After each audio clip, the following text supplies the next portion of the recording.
Hello, everyone. Great to see y'all again. Excited to be here. Just say once this starts, practice is getting ready to go. And as much as coaches say, we all dread the beginning of the season. We love the beginning of the season and the newness and everything that's coming to it. And very excited about our football team in the fall. A lot of great new additions, a lot of older upperclassmen, I think, returning, and a lot of guys that were injured and banged up coming back. So I like the dynamic of our team, literally like spring football, and looking forward to fall. Seems like we've had a very good summer, as I'm sure everybody has, but that's what we all say, right? Summer's going well, everything's going well. But like the dynamic of it, very excited for the team. A lot of challenges in a lot of ways, but a lot of pieces to work with. So looking forward to the challenge. Questions? We'll start on the left back row.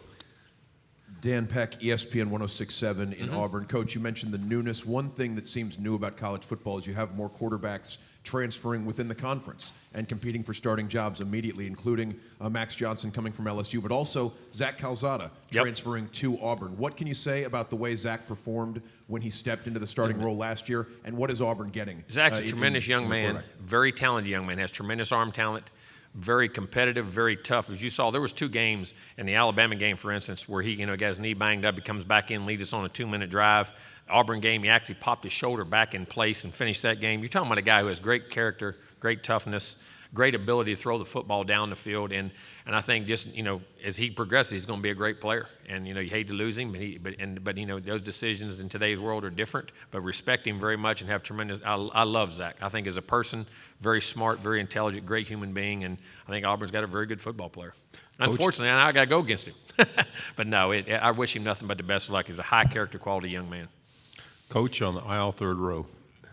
Coach, another question about Zach here. I know he was with you guys obviously for a while before he got that opportunity. What did you see from him in terms of his development over, 3 years and change? And then you talked about going against him. How much are you looking forward to seeing him again and playing against him? Well, listen, early I think he was a guy who was very talented, and I think he realized what a quarterback was and the work he had to put in. And because, listen, Zach's a very intelligent young man. Very intelligent, and he learns well, works hard, tough, competitive, like you say, and I can't say enough good things about him as a person. You really can't. And you like going against him. It's kind of like when you're old players and the guys you care for. It's tough. And it's not tough. It's tough to go against because you hate, because you got to win. Somebody's got to win. Somebody got to lose. But listen, he's going to be a tremendous challenge. I know he's going to be ready to play. He's going to want to play well against us, and he's very talented and can lead Auburn, who has a great program and great team. So it's going to be a heck of a challenge. And he's proven he's a winner in this league. Left side, front row. Michael Cobble, WBRZ TV in Baton Rouge. Let's talk about your quarterback room, I guess, and the addition of Max.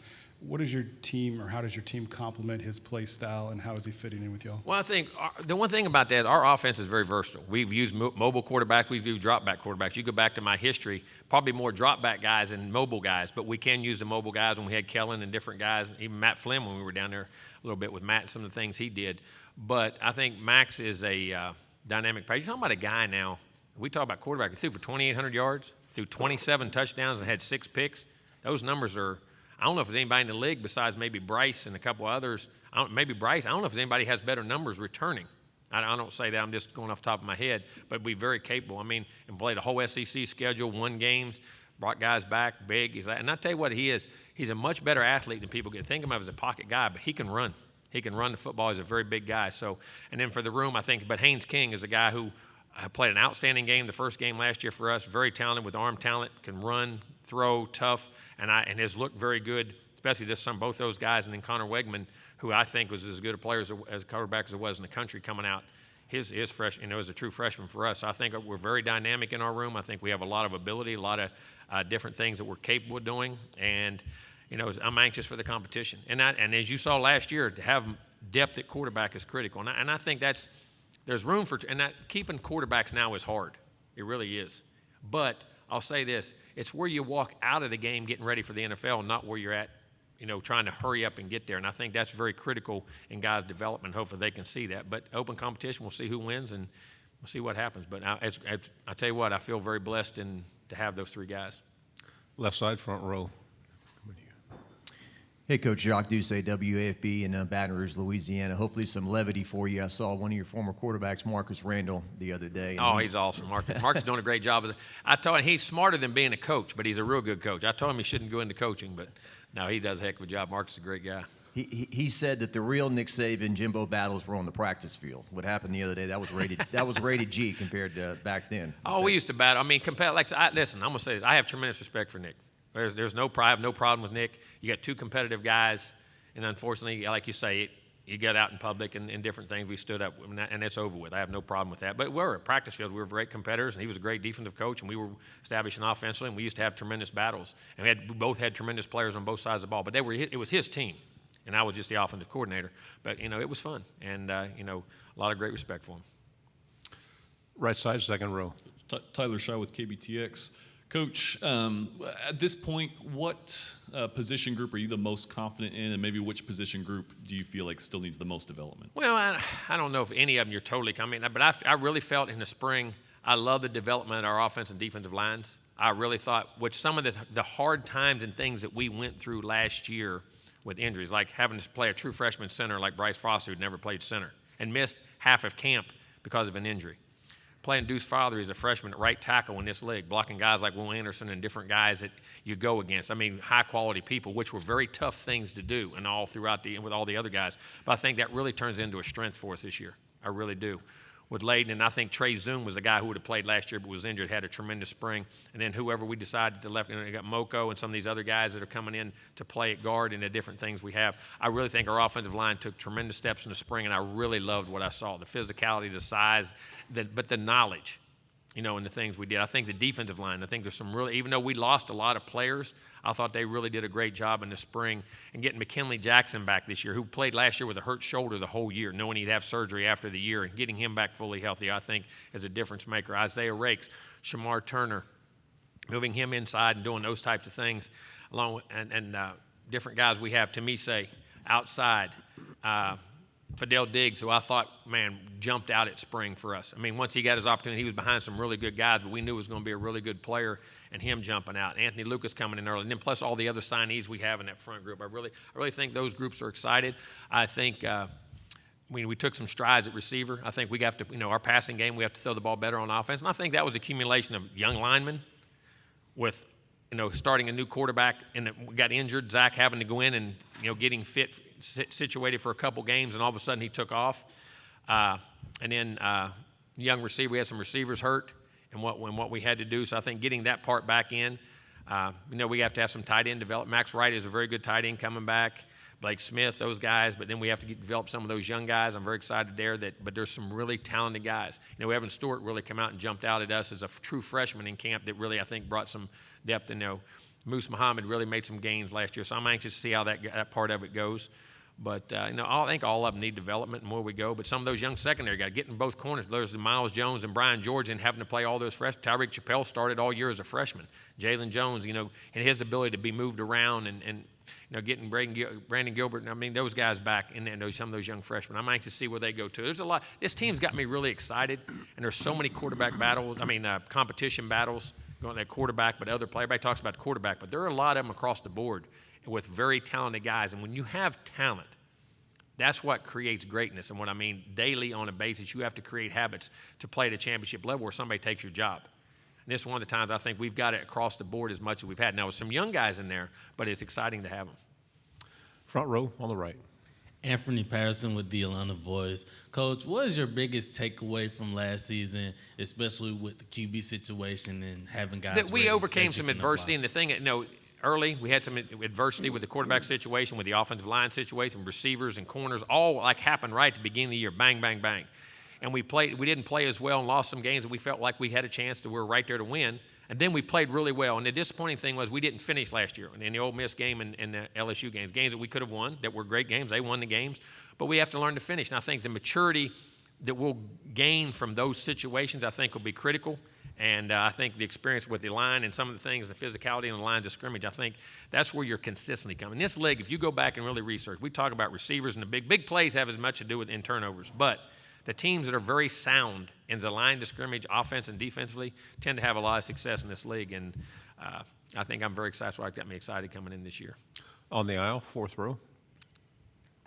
Hey, Coach, Lyndon Blake, WBRC Birmingham. Nick Saban said he took the off-season dialogue between you guys as a chance to self-reflect, to become a better person and coach. Did you think the same thing? And if so, what did you take away from it? Same thing. I mean, listen, you get two competitive guys who have disagreement or opinions or whatever, and we both voiced them publicly for the first time both of us have ever done that. And, we both can grow from that. And hopefully we will. But, there's competitiveness, and I have great respect for Nick and his program and everything he's ever done. Left side. Actually, we'd been very, very good friends for a long time. Is that who you fight with the most? Your brothers, the people you're closest to? Coach, Max's father, Brad Johnson, a Super Bowl winning quarterback, former Florida State Seminole, played for Coach Bowden. What's your relationship like with Brad? Have you? I've known him for years. But see, you understand, I used to hang. When I was first becoming a coach, when I first played at Sanford and Salem and Sanford for Terry, I would go there practice, and I was down there a lot during their time, and I used to go to bowl games with them. At times when they would take me with them, I was learning to coach. They put me up in the room, and I'd sit and listen to Coach Bowden game plan and call plays. And that was a big time when I was at Sanford, and I was around Brad and Casey and Charlie Ward and that whole crew of guys. And I've known Brad since 1991, back when he played. So had a great relationship. Even recruited Max and Jake even before I was at Florida State. Had at camps and have great. I think he's one of the great human beings. I mean, if you're ever around Brad, not only what he's achieved and what he's done, but man, he is a great guy. God-fearing man that does a great job with his family. He's a huge family guy, and I have great respect for him. I've known him for many, many, many years. Right side in the aisle. Jimbo, what are your thoughts on the conference expansion and realignment, just kind of the direction that college football seems to be headed? Well, we're into it, and that's for sure. I mean, they're here to stay. I think the challenges is how do you schedule, how do you do things, what goes on, and because I think that's where the college football playoff has got to expand because of how big conferences become. Because I think it's the bigger the conference comes, I think the harder it is to find a true champion sometimes because it's based off scheduling within your own league, what teams you play, strengths you play. You're not playing. In the old days, you played everybody. You know what I'm saying, or almost everybody, so you had a better feel. So I think as these grow, I think the playoff has to expand to get true college football champion, in my opinion. Because I think the leagues, you don't get a true gauge sometimes. Now, generally you will, but there's going to be times you don't. And I think it's a very challenging time. But, I mean, and you're trying to keep as many traditions because I think that's what makes college football tremendous is the traditions that you have and the games you have. But some of those are going to have to go by the wayside a little bit, maybe not because of scheduling issues. Because I think one of the things, the challenges is making sure you play everybody and that the competitive balance to find out who the champion is, that there's an equal distribution of the teams you play and how you play. And I think that's going to be one of the huge challenges for us. But, it's here to stay. Change is inevitable, folks. It's whether you embrace it or not. And you can sit here and be mad about it. You can sit here and be up and down. And I'm a traditionalist. I love the histories of the games and all that stuff. But this is going to be here. So we have to embrace it. We have to change. And we have to be able to move on to adapt to be successful. Last two questions. First one right here. You talked about your offensive line. One person I saw was Layton Robinson. Yes. What do you like from him? What do you expect out of him this season? The maturity, the confidence, the leadership, and then as a player, such a physical, tough guy who loves the game and is a total team guy. I mean, the epitome of what you want is a leader and what you do as a team guy, but then a guy who loves everything that goes with football along with playing football. I think he's going to set to have a great year, be a great leader for us. Last question. Coach, so many amazing coaches in this conference and in your division. I just wanted your thoughts on Brian Kelly joining LSU. What do you know about him? And I've played Brian twice in the past in games we had at Florida State when he was at Notre Dame, but I always had great respect. Brian's won everywhere he's been. He's been successful everywhere he's been at different levels, and anything at different levels of football. And I think that takes a great mind at different programs, Power Fives, not to Power Fives, to Division II. I mean, that tells you his knowledge of the game and what he does, and I think he's one of the great coaches in college football. And he's another great challenge you have in the SEC. But whoever's coaching all these teams are going to be very good coaches, so very challenging. Have great respect for Brian. Medical Properties Trust, at the very heart of healthcare.